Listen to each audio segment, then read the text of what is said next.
ជំរាបសួរទៅកាន់បងប្អូនប្រិយមិត្តអ្នកស្ដាប់របស់ Channel ពូណាប់ដំណើររឿងពិតទាំងអស់គ្នាថ្ងៃនេះដែរខ្ញុំមានសាច់រឿងពិតរបស់ខ្ញុំផ្ទាល់តែម្ដងបងប្អូនកំឡុងឆ្នាំ2011មុននឹងចូលសាច់រឿងខ្ញុំចង់សួរសុខទុក្ខបងប្អូនទាំងអស់គ្នាសុខសប្បាយជាទេថ្ងៃនេះចំពោះខ្ញុំសុខទុក្ខធម្មតាហ្នឹងហើយថ្ងៃនេះខ្ញុំចង់ចែករំលែកបងប្អូនជឿថាអាចមានជើងកប់ឯងបងប្អូនប៉ុន្តែខ្ញុំជឿថាមានដោយសារតែ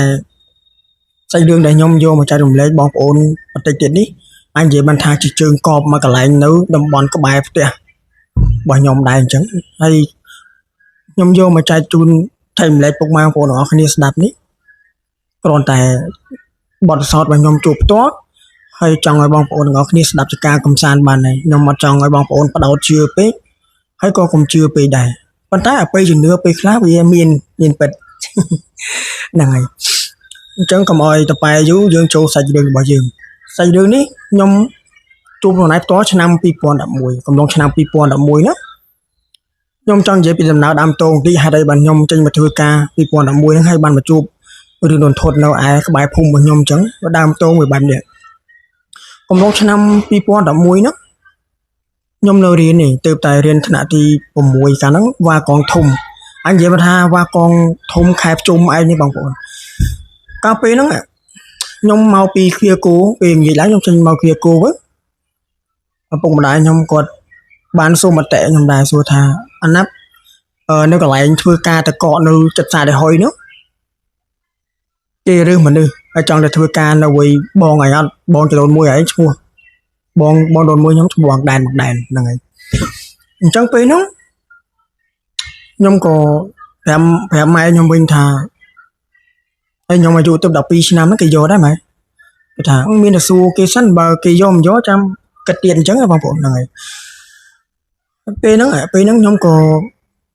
សួរបងចលូនមួយខ្ញុំតែទៅគាត់មកគាត់អំពេញនៅចិត្តសាទេហុយនេះហូបពីស្ពានអាកាសសាទេហុយបន្តិចហ្នឹងធងចាក់តកកហ្នឹងនៅក្បែរម្ដុំហ្នឹងឯង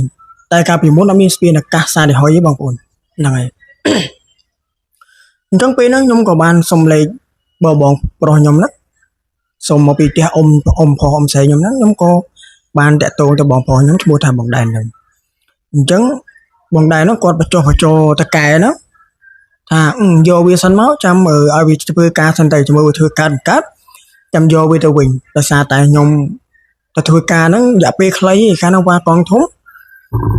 អញនិយាយបានថាធ្វើការតែ2ខែទេខ្ញុំចាំបានថាវ៉ាកងធំកាលនោះអញ្ចឹងបន្ទាប់ពេលដែលខ្ញុំតាក់ទងទៅបង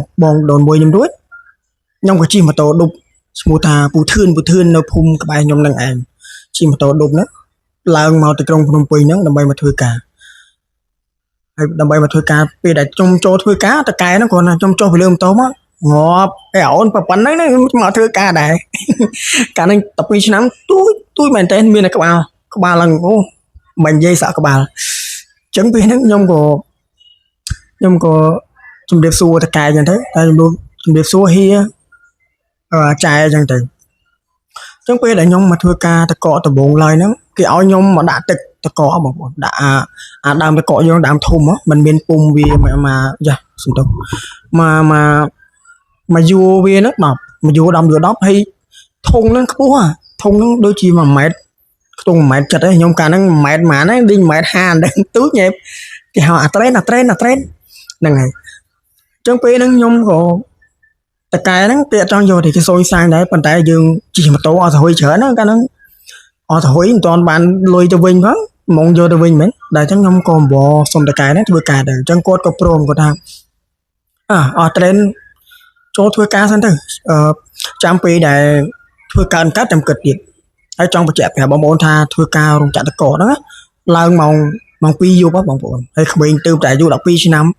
អូយពេលតានីកាលហ្នឹងអញ្ចឹងបន្ទាប់ពេលដែលខ្ញុំបានធ្វើការខ្ញុំទៅពេលថ្ងៃគេអត់ធ្វើការទេគេឡើងធ្វើការម៉ោង2យប់អញ្ចឹងម៉ោង2យប់ហ្នឹងតកែហ្នឹងគាត់ក៏ដំបងឡើយគាត់ហ៊ានដាស់ទេគាត់គិតថាខ្ញុំក្មេងតូចជាងគេប៉ុន្តែម៉ោង2ហ្នឹងខាងតកែរោងចក្រតកកហ្នឹងគាត់គូសអញ្ចឹងទៅកម្មករទាំងអស់គាត់តកងឡានគាត់រៀបចំឡានទៅអ្នកដែលកម្មករធ្វើនេះធ្វើនោះចឹងទៅអញ្ចឹងខ្ញុំការងាររបស់ខ្ញុំដំបងដៃឡើងណាខ្ញុំដាក់តកកដូចខ្ញុំនិយាយតាំងពីដើមអញ្ចឹងបងប្អូនដាក់ ដាក់ពុំតកទៅដើរដាក់កាន់ទៅយោមួយ ឡើងទៅធុងឡើងអាធុងតកហ្នឹងដើរដាក់ចឹងទៅ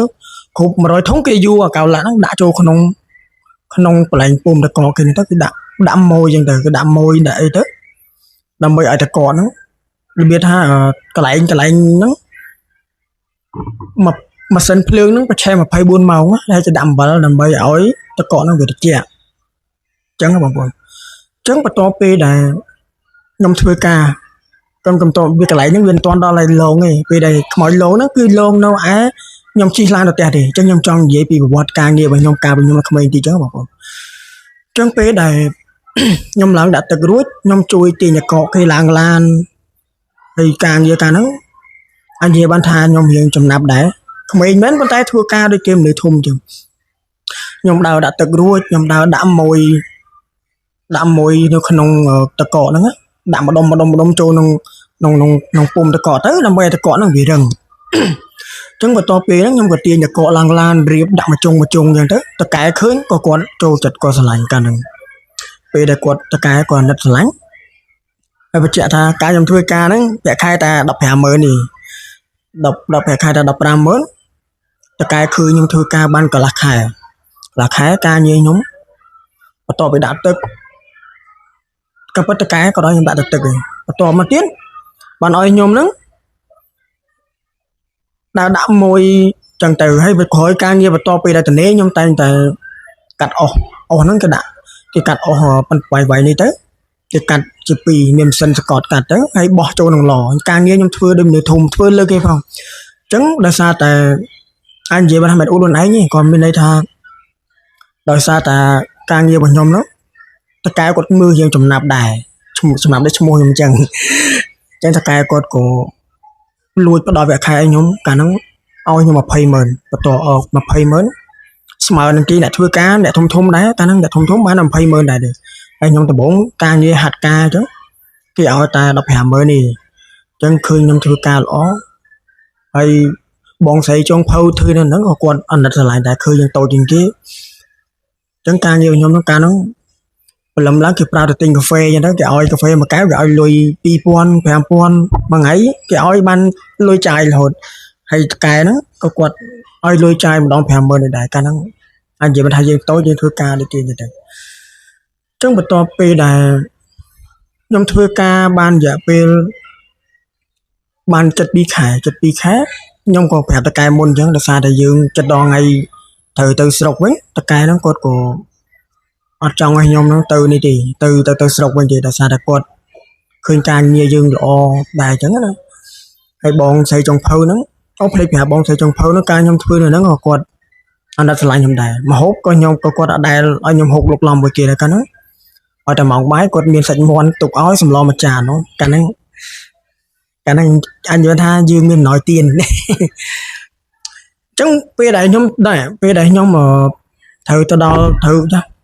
ពេលខ្ញុំត្រូវដល់ថ្ងៃចូលរៀនវិញខ្ញុំក៏ប្រាប់តកែមុនកន្លះខែឬក៏មុនមួយអាទិត្យអញ្ចឹងដើម្បីប្រាប់គាត់ដើម្បីគាត់រកមនុស្សសគួរទុកអញ្ចឹងតកែគាត់អត់ចង់ឲ្យខ្ញុំហ្នឹងមកផ្ទះដែរដោយសារតែគាត់ហៅយើងសឹងតែហៅកូនឯហ្នឹងរបៀបថាកូនគាត់ខ្ញុំសកលគ្នាហ្នឹងកាលហ្នឹងលេងមួយគ្នាហើយការងារពេលហ្នឹងខ្ញុំភ្លេចបញ្ជាក់ប្រាប់បងប្អូនហ្នឹងចេះលើវិលទៅក្រោយបន្តិចពេលដែលខ្ញុំឡើងម៉ោង 2បងប្អូនស្រាប់តែឡើងទៅយើងពមីមើលយើងចុះឡើងម៉ោង 2ក្មេងទៅតូចញ៉ែដើរញីភ្នែកហ្នឹងធ្លាក់ចូលក្នុងអាងតកហ្នឹងធ្លាក់ចូលប្រង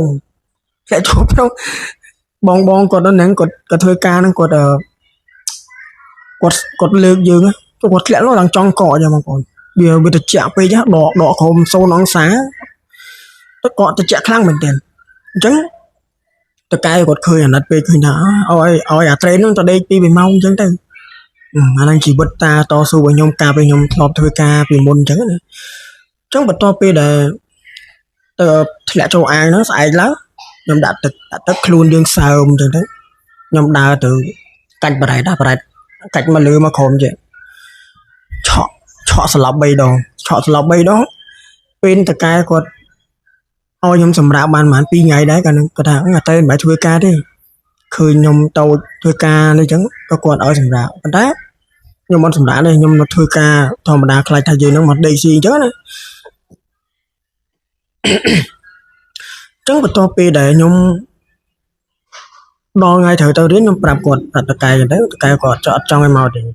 គាត់សុខចិត្តឡើងប្រាក់ខែខ្ញុំ30,000ណាគាត់នឹងអ្នកបងគាត់បានតែ20,000ណាគាត់ឡើងខ្ញុំ30,000ដល់ពេលខ្ញុំថាអត់ទេហៀខ្ញុំត្រូវចូលរៀនវិញអញ្ចឹងខ្ញុំក៏ប្រាប់គាត់ទៅគាត់ក៏ឲ្យមកនេះដែលឲ្យមកវិញនេះជាចៃដន្យថ្ងៃនេះខ្ញុំត្រូវស្អែកឡើងឧទាហរណ៍ស្អែកឡើងខ្ញុំត្រូវមកពេញវិញចុះខ្ញុំសុំទោសស្អែកខ្ញុំត្រូវមកតកែវដើម្បីទៅផ្ទះខ្ញុំវិញទៅរៀនសូត្របន្តអញ្ចឹងពេលហ្នឹងខ្ញុំក៏ចាំបើកលុយប៉ុន្តែហៀងហ្នឹងគាត់ជាប់ជប់លៀងជាមួយនឹងគ្រួសាររបស់គាត់នៅខាងក្រៅទេណាតោះល្ងាចមក6បានគាត់មកអញ្ចឹងខ្ញុំក៏នៅចាំគាត់បើកលុយពួកជំនាន់ហ្នឹងវាមិនមែនមានកង ABA មានអីណាបងប្អូនមានតែនេះហ្នឹងមានតែបើកលុយតាមដៃនឹងឯងហើយទូរស័ព្ទពេលនេះខ្ញុំក៏អត់មានប្រើដែរអញ្ចឹងចាំហៀគាត់ហៀតកែតកហ្នឹងគាត់ដើម្បីឲ្យគាត់មកវិញមក6ល្ងាចខ្ញុំត្រូវរៀបចំឲ្យបានអស់ហើយបានខ្ញុំឡើងឡានពីបេននៅស្ពានអាកាសភ្លេចបាត់ផ្សារដេហុយនេះពីផ្សារដេហុយហ្នឹងមកបានខ្ញុំឡើងឡានមក6ល្ងាចតំបន់ដល់ស្រុកកណ្ដោតខ្ញុំតកែនេះម៉ោង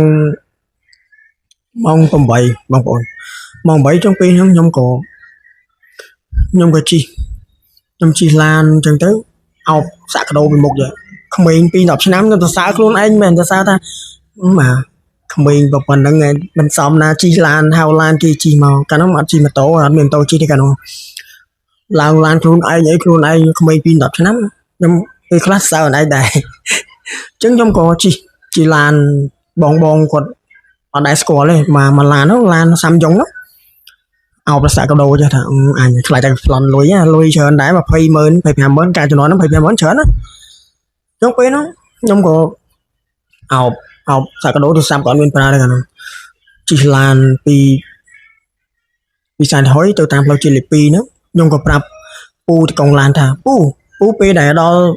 ផ្លូវបត់ទៅតាមច្រកភ្នំជីសូហ្នឹងពូឯងប្រាប់ខ្ញុំផងដោយសារតែខ្ញុំអត់មានទូរស័ព្ទខ្ញុំជួយទូរស័ព្ទពូឯងហ្នឹងទេទៅអ្នកផ្ទះខ្ញុំតិចដើម្បីឲ្យខ្ញុំមិនឲ្យគាត់មកយកខ្ញុំអញ្ចឹងពេលហ្នឹងខ្ញុំក៏ពូនោះគាត់ថាអត់អីអូនចាំដល់ហើយចិត្តដល់ច្រកចូលភ្នំជីសូហ្នឹងចាំពូប្រាប់ឯងខ្ញុំមានណាពេលហ្នឹងចៃដន្យអ្នកដែលជិះឡានvớiគ្នាហ្នឹងមាត់ចង្រៃស្អីគាត់និយាយថាផ្លូវដែលយើងពងអាជីនេះកន្លែងហ្នឹងខ្ញុំចង់លាក់ទីតាំងតិចបងប្អូនអត់ចង់ប្រាប់បង្ហាញដោយសារកុំឲ្យប៉ះពាល់ប៉ុន្តែពេលហ្នឹងជំនាន់ហ្នឹងផ្ទះអត់សូវមានទេគាត់ថាផ្លូវយើងត្រូវជិះទៅមុខនេះបត់ឆ្វេងនេះកន្លែងហ្នឹងកន្លែងជើងកប់កន្លែងគេបុកគ្នាស្លាប់មកកណោអញមើលតាមអ្នកនិយាយគ្នាគេថាអញមើលតាមទស្សនាបដីមកឃើញតំបន់ហ្នឹងកន្លែងដែលគេចោះទស្សនាបដីកាលជំនាន់ហ្នឹងមានទស្សនាបដីអត់មានដូច TV Facebook Facebook នេះបងរទ្ធីឥឡូវអត់មានទេកាលហ្នឹងអត់មានអី live ទេមានតែ N7 អញ្ចឹងពេលហ្នឹងខ្ញុំបើកផ្នែកភ្លឺជួយឯងត្រូវដល់កន្លែងបេនហ្នឹងឯងគាត់និយាយថាកន្លែងនេះកន្លែងដែលគេស្លាប់មានអបិរវហិតស្លាប់អីចឹងណាអញ្ចឹងពេលខ្ញុំព្រឺក្បាលខ្ញាក់មកថាអូចោលបាត់ហើយមួយថ្ងៃអត់និយាយទៅលពឹសមាត់ហើយនិយាយអ្នកដែលជិះឡានvớiគ្នានោះអញ្ចឹងពេលហ្នឹងខ្ញុំក៏ជិះឡានទៅពូហ្នឹងអត់មានប្រាប់មុនគៀកដល់កន្លែងគេហៅកន្លែងដើមពូហ្នឹងកន្លែងបេនណាបងប្អូនកន្លែងបេនដែលគេចាំចាប់ម៉ួយចាប់អីពេលដែលម៉ោង4ម៉ោង5ចិត្តភ្លឺហ្នឹងហើយផ្លូវជាតិទេកន្លែងហ្នឹងអញ្ចឹងដល់ផ្លូវមកបត់ចូលឲ្យភ្នំស៊ីសូហ្នឹងឆ្ពោះទៅផ្លូវហ្នឹងផ្លូវជាតិហ្នឹងឆ្ពោះទៅបុកទៅមួយខេត្តកណ្ដាលស្អាងក៏ធំព្រៃលវីអីហ្នឹងឯងអញ្ចឹងពេលហ្នឹងខ្ញុំក៏ពេលហ្នឹងពូហ្នឹងគាត់ថាអូនឯងភ្លេចប្រាប់ឯងថាមកដល់នឹងបានឯងយកលេខម៉ែមកចាំមើលពូទៅឲ្យហើយដល់បេហ្នឹងគាត់ទៅមកទេបងប្អូនអញ្ចឹងខ្ញុំមិនត្រូវចាំនៅកន្លែងដើមពូមកកន្លែងហ្នឹងកន្លែងបេនមានក្រែមានអីនឹងអង្គុយឌិចរូបខ្ញុំធ្វើតាមឲ្យបងប្អូនមើលអញ្ចឹងពេលហ្នឹងខ្ញុំក៏ធ្លាក់ថ្លាប់ក្ដុកថាពូឯងមួយថ្ងៃខ្ញុំឲ្យទេមកឲ្យម៉ែខ្ញុំគាត់មកចាំនៅមុនហើយពូឯងអត់ទេមុនអញ្ចឹងខ្ញុំអង្គុយចាំគាត់ឲ្យស្ងាត់ឈឹងពូឯងមើលផ្ទះមានមកពីណាផ្លូវជាតិមែនម្លងពី ដើមពូដែលខ្ញុំត្រូវចាំហ្នឹងទៅមុខបន្តិចបានមានផ្ទះ1 2 3ម្លងមិនមែននេះលើគេទៅធ្វើផ្ទះពេលហ្នឹងឥឡូវកម្ពុជាអត់មានទេអញ្ចឹងពេលហ្នឹងខ្ញុំក៏ហើយពូថាពូសុំទោសធ្វើមិនបើពូភ្លេចកន្លែងតែប្រែគ្នាអញ្ចឹងពេលហ្នឹងមកដល់កន្លែងស្ពានមុននឹងមកដល់កន្លែងដៅបេនដើមពូហ្នឹងវាមានស្ពានមួយស្ពានកន្លែងគេទប់ទឹកព្រោះតាមផ្លូវជាតិហ្នឹងវាមានទំនប់នៅស្ដាំដៃអញ្ចឹងបងប្អូនទំនប់ហើយមានស្ពានទៅដាក់គល់ស្ពានហ្នឹងគឺមានដៃស្ទះបាំងចេះកុំឲ្យដើម្បីកុំឲ្យទឹកហូរទេណាដល់ទឹកឡើងខ្លាំងពេកបានទៅបើកអាហ្នឹងទៅកុំឲ្យវាបាក់ទំនប់អញ្ចឹងពេលហ្នឹងមកដល់ស្ពានហ្នឹងខ្ញុំក៏កលេចមើលឡើងគល់ស្ពានមានឃើញមនុស្សប្រុស2នាក់អង្គុយនៅលើស្ពានពាក់អាវពណ៌ខ្មៅខ្ញុំឃើញគេទៅអភ្លើងឡានយើងបាំងយើងជិះទៅមកវឹបទៅវាមិនឃើញគាត់2នាក់អង្គុយលើស្ពានអោបដៃអញ្ចឹងនិយាយព្រួយសវល់អោបដៃអញ្ចឹងដល់ស្ពាន2នាក់ហើយពួកតពូម្នាក់ហ្នឹងគាត់តែនឹកឃើញថាចិត្តដល់ឲ្យដើមពូឡើង3ហ្នឹងហើយបងប្អូនឲ្យតន់ណាកន្លែងស្ពានហ្នឹងដល់ស្ពានហ្នឹងហើយបានដល់កន្លែងបេនកន្លែងដើមពូកន្លែងគេចាប់ម៉ួយឬក៏ឡានលំឡើងដល់គេមកចាប់ម៉ួយដូចមកអំពីអញ្ចឹងខ្ញុំចង់បញ្ជាក់អញ្ចឹងពេលហ្នឹងគាត់ក៏ឃើញស្ពានហ្នឹងបានគាត់ទៅប្រាប់ហើយខ្ញុំហ្នឹងបើដែរថាអូពូលេងខ្ញុំអញ្ចឹងខ្ញុំយកកត់លេខដាក់កណ្ដាស់លេខទូរស័ព្ទម៉ែខ្ញុំហ្នឹងក៏បានតាក់ទងទៅគាត់ឲ្យគាត់មកយកហើយតម្រាំទៅគាត់ដើរខ្ចីកង់គេបានបងប្អូនចង់ចិត្ត1ម៉ោងហើយខ្ញុំក៏ចាំនៅឡើងខ្ញុំជិះហួសស្ពានខ្ញុំអង្គុយនៅឡើងដើមពូហ្នឹងទៅអង្គុយដល់ដើមពូហ្នឹងអង្គុយលើក្រែហ្នឹងដើមពូហ្នឹងយូរឡើងគឺតែដើមពូហ្នឹងអាទំនប់នៅក្រោយខ្នងខ្ញុំហ្នឹងដើមកាខ្យាអត់សូវគឺតែដើមពូហ្នឹងហើយឲ្យលុយគេរួចហ្នឹងខ្ញុំអង្គុយនៅឡើងអញ្ចឹងឧទាហរណ៍ខ្ញុំក៏បន្លាហ្នឹងក៏គេទៅមុខទៀតទៅគេឈ្មោះទៅខេត្តកណ្ដាលស្អាងក៏ធំអញ្ចឹងពេលហ្នឹងខ្ញុំអង្គុយទទឹងតែអត់មានទូរស័ព្ទទេហើយចូលពេលហ្នឹងអត់ទូរស័ព្ទទេចឹងក្រោយមកខ្ញុំអង្គុយនៅលើក្រែហ្នឹងអង្គុយដើមពូហ្នឹងយូរចឹងទៅយូរវូបខ្យល់វូបហើយអាឡៃស្ពានហ្នឹងខ្ញុំតែនឹកឃើញថាអូ2នាក់អង្គុយហ្នឹងខ្លាចតែគេប្លន់ណាយើងមានលុយនៅខ្លួនអោបបតាទៅក្មេងក៏ដល់កាងសំណោះខ្លួនលឺសលេងម៉ូតូដូចមានបណ្ណាជិះមកចឹងលន់ងោងប៉ាវដល់ឡៃស្ពានបាត់មកឆឹងអាឡៃម៉ូតូអាឡៃលើស្ពានខ្ញុំក៏លេចមើលទៅអាសកាភ្លើងព្រៀបអូដូចមនុស្សអូដូចយើងមានដែកមួយអូតាមខ្សោយជាតិអញ្ចឹងរបៀបអញ្ចឹងយើងថាអូចាំបាត់ហើយណាគេប៉ះស្ពានអីនៅនឹងទេបានមកសន្ទុះខ្ញុំក៏លេចទៅមុខបន្តិចស្រាប់តែឃើញមនុស្ស2នាក់ដូចជាមនុស្សស្រីម្នាក់កាន់ដៃកូនដើរបត់ទៅចូលភូមិគេហៅភូមិខ្ញុំអត់និយាយចំទេបាច់បងប្អូនបើចង់ដឹងថាផ្លូវហ្នឹងមានផ្លូវជាតិបត់ទៅស្ដាំតិចទៅមានភូមិគេមួយដើរទៅឡៃភូមិហ្នឹងបាត់ឈឹងពួកអីពេលហ្នឹងខែភ្លឺបងប្អូនមិនមែនងឹតទេណាអញ្ចឹងខ្ញុំអញមើលឃើញព្រាលពាក់អាវរូបអសដើរដល់ភូមិហ្នឹងបាត់តាអូលេងបាត់ហើយខ្យល់ល្វឹងល្វើយស្ងាត់ហើយអាឆ្កែហ្នឹងក៏វាលូហ៊ូអារបៀបអាទិដ្ឋភាពមួយហ្នឹងបើសិនជាបងប្អូនគាត់ថាបើសិនជាបងប្អូននិយាយអត់ខ្លាចប៉ុន្តែបើសិនជាយើងម៉ោង7ម៉ោង8យប់ហើយតាមតំបន់ស្រុកស្រែក៏ដេកឡើងស្ងាត់ភូមិឯងបងឆ្កែលូឡើងល្វឹងល្វើយអញ្ចឹងបើសិនជាបងប្អូនជួបទិដ្ឋភាពបែបហ្នឹងបងប្អូនមានអារម្មណ៍ម៉េចខ្ញុំពេលហ្នឹងយំចេញអូវេទនាអញ្ចឹងបន្ទាប់ពីដែលបានឃើញថា2នាក់ម៉ែកូនហ្នឹងដើរទៅបាត់ទៅខ្ញុំថាដើរតាមដើរទៅអត់ឃើញទៅថាអូខ្មោចលងអញខ្មោចលងហើយឆ្កែក៏វាលូអាគោលស្ពានហ្នឹងឃើញមនុស្សប្រុស2នាក់ហ្នឹងអង្គុយនឹងទី1គេខ្លាចគេប្លន់យើងកាលហ្នឹងទុកចិត្តអីបានបងប្អូន10ម៉ោងឆ្នាំ2011 12ហ្នឹងគង់ពេញដែរហ្នឹងតំបន់ហ្នឹងចឹងបន្ទាប់ពីដែលលូឆ្កែលូខ្លាំងពេកខ្ញុំក៏សម្រេចចិត្តដើរស្រាប់តែលឺសលេងដូចមានមនុស្សចាស់វាយមកកូនក្មេងវាយលឺមាត់ ជុំអ៊ូនៅកន្លែងគល់ស្ពានលឺលេងអ៊ូនឹងនិយាយពីអីខ្ញុំណាភ័យស្បល់ដល់ពេលលឺចឹងទៅខ្ញុំក៏អូអត់ស្រួលទេពេលហ្នឹងអត់ស្រួលទេចង់ស្អីខ្មោចលោកអញ្ចឹងខ្ញុំក៏ដើររបៀបថាយើងផ្ទះសាយើងដើរទៅមកនៅលើកាក់ក្បាច់ជុំវិញលេងដើមពូលេងដើមលេងក្រែហ្នឹងទៅលេងក្រែហ្នឹងបានមកសទុះបានឃើញម៉ែខ្ញុំមកហើយបានខ្ញុំឃើញម៉ែខ្ញុំមកខ្ញុំថាម៉ែយូរម៉េះបានតែដល់យូរថាអញមកខ្ចីកង់គេមកទៅបានទៅកង់យើងទៅណាកង់យើងដាច់លិចអញ្ចឹងពេលដែលអញ្ចឹងខ្ញុំក៏ជិះកង់ម៉ែខ្ញុំជិះកង់លុបខ្ញុំទៅតម្រាំដល់ផ្ទះឆ្ងាយពីដែលផ្លូវជាតិទៅផ្ទះខ្ញុំឆ្ងាយគួរសមហើយពេលហ្នឹងខ្ញុំភ្លេចបញ្ជាក់មកក្រោយបន្តិចពេលដែលខ្ញុំឈរចាំម៉ែខ្ញុំក៏លឺសលេងអូយយំផងស្រែកតែក្តៅផងខ្ញុំមិនដឹងស្អីទេពេលហ្នឹងអញ្ចឹងបន្ទាប់ពេលដែលខ្ញុំដល់ផ្ទះខ្ញុំក៏ជូនលុយម៉ែខ្ញុំទៅហូបបាយហូបអីងូតទឹកហើយដេកទៅជាធម្មតារហូតដល់ពេលព្រលឹមឡើងពេលដែលព្រលឹមឡើងខ្ញុំក៏សួរម៉ែខ្ញុំសួរថាម៉ែយប់មិញខ្ញុំឃើញពីណាគេពីរអ្នកដល់ឡើងគូស្ពានពាក់អាវពណ៌ខ្មៅខ្ញុំពេលហ្នឹងខ្ញុំខ្លាចគេប្លន់លុយក្នុងកតាបខ្ញុំណាលេងឡើង20,000ជាងអានោះ20,000ច្រើនអញ្ចឹងម៉ែខ្ញុំថាអីនិយាយមែននិយាយលេណាមែនតាហើយខ្ញុំឃើញក្មេង2នាក់ក្មេងម្នាក់ហើយនឹងមនុស្សស្រីម្នាក់ដើរបត់ចូលកន្លែងភូមិដែលយើងជិះកាត់ហ្នឹងទៀតចុងម៉ែខ្ញុំគាត់នេះហ្មងគាត់និយាយថាញាក់ព្រឹកថាចុងឲ្យឃើញមែនអីឃើញមែនតាហើយស្រែកខ្ញុំលឺសលេងឆ្កែលូផងដើមពោនឹងយល់យកហើយលឺសលេងអូយម៉ែមើលហើយម៉ែគាត់ថាអញ្ចឹងទៅបត់ទៅស្រោចទឹកចេញអញ្ចឹងបងប្អូនដឹងមិនទេបងប្អូនខ្ញុំនិយាយពីកន្លែងដើមពោនឹងតិចអានោះតាមដែលខ្ញុំទៅធ្វើការរយៈពេល2ខែនៅភ្នំពេញបានម៉ែខ្ញុំគាត់និយាយគាត់ថា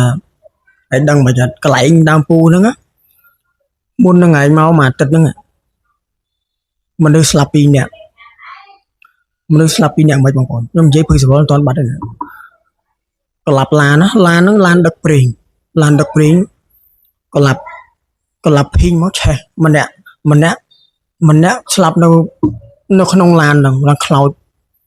ដូចស្មាតបងប្អូនដូចខ្មោចឆ្កែគេដុតចោលឡើងវិញ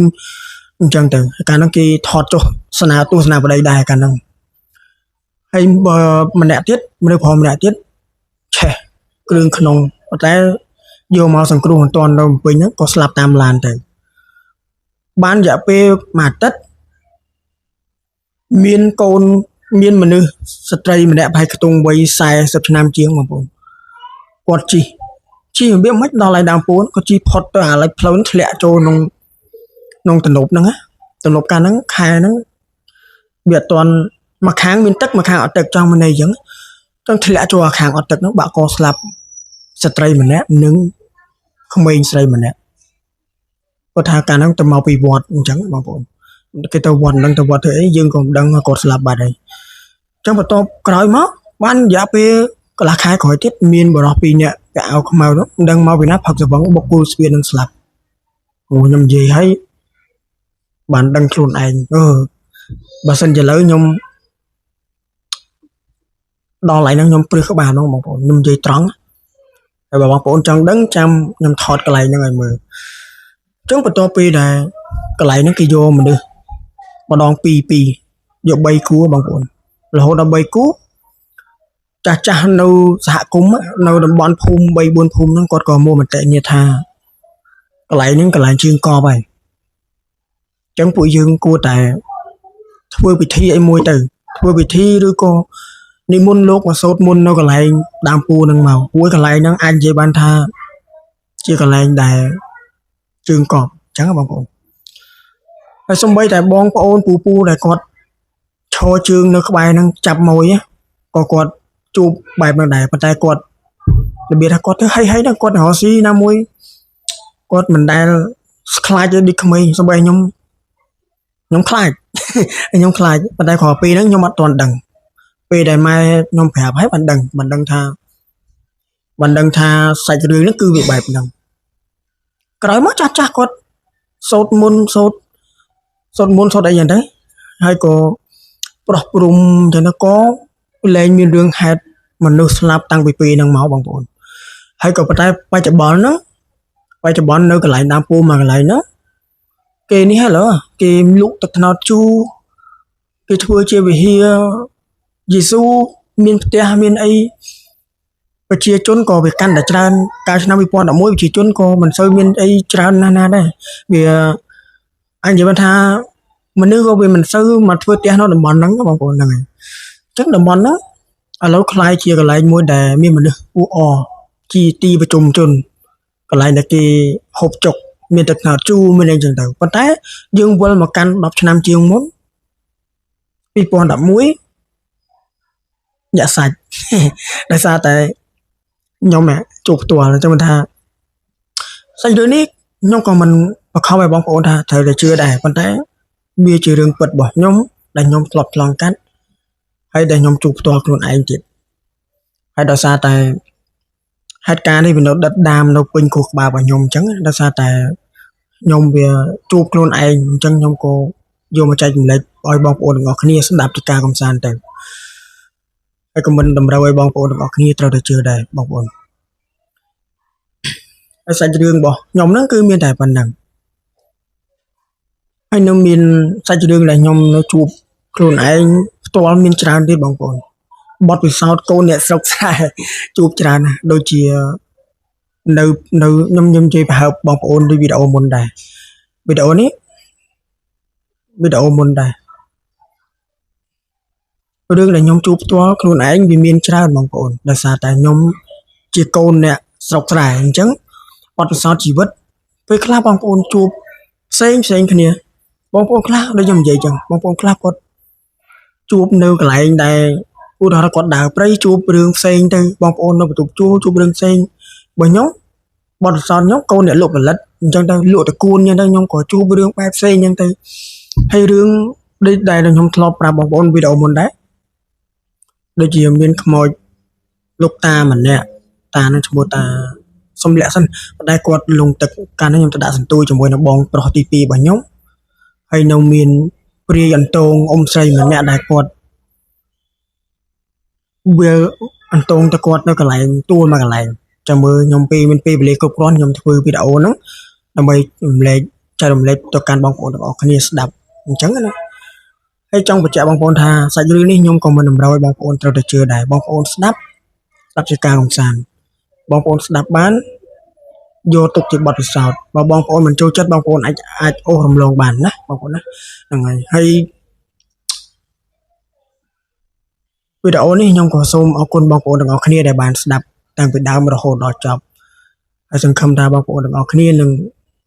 ស្រឡាញ់និងចូលចិត្តរាប់អានខ្ញុំពេលខ្លះការនិយាយរបស់ខ្ញុំវាអត់ perfect ទេបងប្អូនវាអត់ល្អដូចជាបងដែលគាត់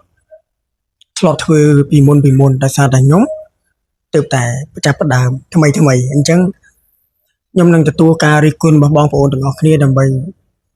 ជាស្ថាបនាអញ្ចឹងណាបងប្អូនហ្នឹងហើយបងប្អូនវីដេអូនេះគឺមានតែប៉ុណ្្នឹងឯងជាចុងក្រោយអរគុណជម្រាបលាបាយបាយ